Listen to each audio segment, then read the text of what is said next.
বলেছে ডিভোর্স দিয়ে দাও, আমি বিয়ে করবো। এমনকি দুপুরবেলা হয়তো ফোন দিয়ে বলেছে যে আমার বাড়ি চলে আসো, ঝামেলা করো, তারপরে সেকেন্ড ঠিকই মেনে নেবেন, এরকম করে বলেছে। এই জন্যই তো আমি আইসি, না হলে কি আমি এত দূর আসতে পারতাম। কিন্তু ওর ওই যে সম্পর্ক করেছে ওর সাথে, ওর সাথে ঘর সংসার করবে কথা ছিল। ওয়াইফাই নিছিল, এবার আমার শাশুড়ি আসছে কেন ওই ছেলে ফেলেকে ডাইকে ওয়াইফাই দিছিল, মানে নিজের ইচ্ছাই, টাকা দিতে পারবে না এই জন্যই। ও তো বলেছে তুমি ডিভোর্স করে দাও, আমি সেকেন্ড বিয়ে করবো, তাই বলেছে, ব্ল্যাকমেল করেছে। তা এখন আমি তো আসতে বলেছে, এখন আমি আসছি। আমি সেকেন্ড টিকটকেতে এই মুহূর্তে সব জায়গাতে ব্লক করে রাখিছি। তারপরেও সিমি ফোন দিয়ে ওই যে আমার শ্বশুরের হাতে ফোন ছিল, ও ফোন দিয়ে ওই এরকমের ঝামেলা বাধাই দিয়েছে। যশোরের অভয়নগর উপজেলার নওপাড়া পৌরসভার ২ নম্বর ওয়ার্ডে ওয়াইফাই সংযোগকে কেন্দ্র করে গড়ে ওঠা এক পরকীয়া সম্পর্কের জেরে সংসার ভেঙেছে এক গৃহবধূর। প্রেমিকের সাথে হাতে নাতে ধরা পড়ার পর স্বামীকে তালাক দিয়ে এখন প্রেমিকের বাড়িতে বিয়ের দাবিতে অবস্থান করছেন ওই নারী। ঘটনাটি এলাকায় ব্যাপক চাঞ্চল্যের সৃষ্টি করেছে। মানে সম্পর্কের শুরুটা কিভাবে হয়েছিল? সম্পর্ক শুরু ওরা মানে শাশুড়ি ওয়াইফাই নিয়ে আসতে পারি, আনার পরে ওই ধরেন ওই ওয়াইফাই বিল মাসে তো 500 টাকা করে বিল দিতে হয়, 500 টাকা করে বিল দিতে। এখন ওই আশেপাশে কিছু লোকেরা যদি ওয়াইফাই দিয়ে হয়, তারা ওই কেউ 50 টাকা 100 টাকা করে দিয়ে দিলি মাসে কিছু টাকা ওঠে। সেইভাবে ওর শাশুড়ি আছে কেন এই রেজনরে আরও ছেলেকে দিছিল, ওয়াইফাই দিয়েছিল। দেওয়ার পরে ওই রেজন যে ঘরের বারান্দায় বসে বসে ওয়াইফাই চালাতো, মোবাইল নেট চালাতো।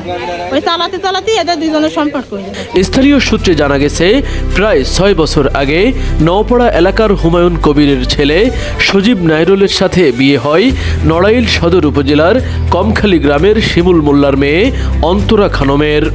তাদের সংসারে 5 বছরের একটি কন্যা সন্তানও রয়েছে। কিছুদিন আগে থেকে টাকার বিনিময়ে হুমায়ুন কবিরের বাড়ির ওয়াইফাই লাইন ব্যবহার শুরু করেন প্রতিবেশী আফজাল গাজীর ছেলে রেজওয়ান গাজী। এই ইন্টারনেট সংযোগের সূত্র ধরেই রেজওয়ানের সাথে গৃহবধূ অন্তরার পরিচয় এবং পরবর্তীতে প্রেমের সম্পর্ক গড়ে ওঠে। রেজওয়ানের অস্বাভাবিক চলাফেরায় এলাকাবাসীর মনে সন্দেহের সৃষ্টি হলে বিষয়টি জানাজানি হয়ে যায়। এক পর্যায়ে অন্তরা বাপের বাড়িতে চলে গেলেও দুই পরিবারের সমঝোতায় আবারও শ্বশুর বাড়িতে ফিরে আসেন অন্তরা খানম। কিন্তু শ্বশুর বাড়িতে ফেরার পরও রেজওয়ানের সাথে তার যোগাযোগ অব্যাহত ছিল। চলে যাওয়ার পর এবার সেই জায়গাতে মানে ছাড়াছাড়ি হয়ে যাবে সেই কাজে। তারপরে আমরা সকলেই যে বইলে কয়ে একটা মেয়ে আছে বুঝে শুনে আবার আনছি। আনার পরে এই জায়গায় আসার পরে মানে হয়তো 15-20 দিন অফ ছিল হয়তো কথাবার্তা। তারপরে এরা আবার নাম্বার জোগাড় করে এরা আবার কথা বলা শুরু করে গেছে। শুরু করে সেই ধরে ওকে সম্পর্কে 1 জায়গা মানে চলতে কালকে হঠাৎ করে শ্বশুর ধরে ফেলেছে। কিভাবে ধরেছে? মানে ফোনে কথা বলতেছে সেইভাবে ওই ধরে ওই কালকে মানে ওই টুকাদার কান জ্বালাইছে। তারপরে ওই সেইভাবে মানে কয়েক শ্বশুরি যখন ঠিক পেয়ে গেছে এবার কয়েক তাহলে আমি এই জায়গায় থাকবো না, আমি ওর সাথে সংসার করবো, আমি ওর বাড়ি যাবো। গত বুধবার রাতে অন্তরার ফোন পেয়ে তার সাথে দেখা করতে গেলে এলাকাবাসী রেজওয়ানকে হাতে নাতে ধরে ফেলে।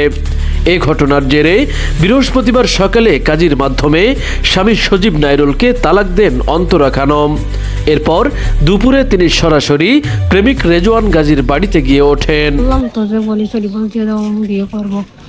এমনকি দুপুরবেলা হয়তো ফোন দিয়ে বলেছে যে আমার বাড়ি চলে আসো, ঝামেলা করো, তারপরে সেকেন্ড ঠিকই মেনে নেবেন, এরকম করে বলেছে। এই জন্যই তো আমি আইসি, না হলে কি আমি এত দূর আসতে পারতাম।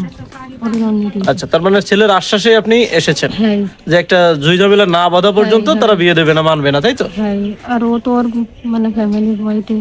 এখন ধরেন আজকে এই যে দিন চলে যাচ্ছে, আপনি সন্ধ্যা হলে কি করবেন? এখানে থাকবেন নাকি চলে যাবেন?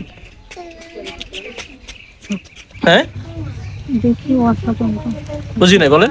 ওয়াশটা পর্যন্ত থাকি, ও যদি না আসে তাহলে কি করবেন? আসবে। ঘটনার পর থেকে প্রেমিক রেজওয়ান গাজী বাড়ি থেকে পলাতক রয়েছেন। এদিকে অন্তরাকে দেখতে রেজওয়ানের বাড়িতে উৎসুক জনতার ভিড় বাড়ছে।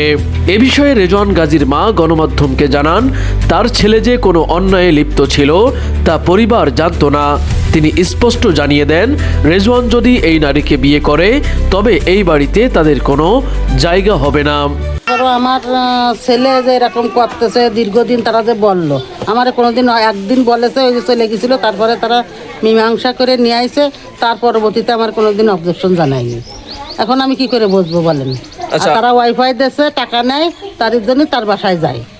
এখন সেই জায়গায় তারপরেও তার ছেলেটার সাথে একসাথে মিলে যেত সেই সময়। তারপরে যখন বারণ দিয়েছে, আমার ছেলেরা জিজ্ঞেস করেছি, কাছে না আমি যাব না। তারপরে আজকেও আমি জিজ্ঞেস করেছি, এই মাছ ধরে খাইয়ে আসার পরে রাত্রিবেলা, তুমি কি ওই মেয়ে নিবা, ওই বউ নিবা? কাছে কি না, আমিও নেব না। তাই কয়ে সে সকালবেলা তার ভাই বড় ভাই মারেছে, মারতে ওকে বাড়িতে নিয়ে আসে, ওরাও মারাধরা করেছে। তাই মারাধরা কারা করেছে? ওই এরা ওই আগের যে স্বামীরা 6-7 জনে মিলে ঘরের ভিতরে আটকায়ে, তাই মায়ের বাথরুমের ভিতরে আটকাই ফেলছে। বর্তমানে এই নারী প্রেমিকের বাড়িতে অবস্থানের ঘটনায় এলাকায় চরম উত্তেজনা ও কৌতূহল বিরাজ করছে। শেষ খবর পাওয়া পর্যন্ত বিষয়টি নিয়ে স্থানীয়ভাবে মীমাংসার চেষ্টা চলছে। তৌহিদ হাসান ওসামা, খবর অভয়নগর।